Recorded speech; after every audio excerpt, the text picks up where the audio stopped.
सेठ केशव और उसकी पत्नी कामिनी अपने घर भोजन न बनाकर दूसरों के घर भोजन किया करते थे। फिर एक दिन, अरे क्या बताऊं, मेरी तो किस्मत ही खराब है। उसके घर खाने गई, खाने को नहीं मिला।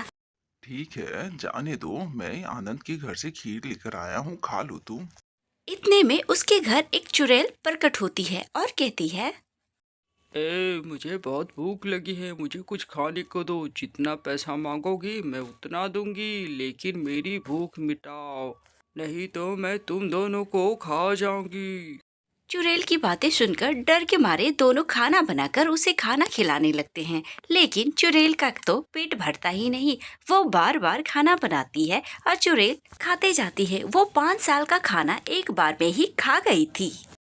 अजी, मैं अब खाना नहीं बनाऊंगी। ये चुड़ैल तो 5 साल का खाना एक बार में ही खा गई। हाँ हाँ, ठीक है, चिंता मत करो, मैं देखता हूँ। मेरी आधी ही भूख शांत हुई है, मैं तुम्हें आधे ही पैसे दूंगी। ऐसा कहकर चुड़ैल उसके हाथों में पैसे दे देती है।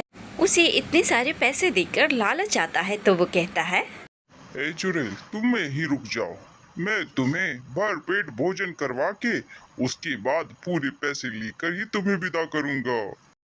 एक बार सोच लो, जब तक मेरी भूख शांत नहीं होगी मैं यहाँ से फिर नहीं जाऊंगी। जरूर, तुम्हारी भूख को मिटाकर ही भेजेंगे हम।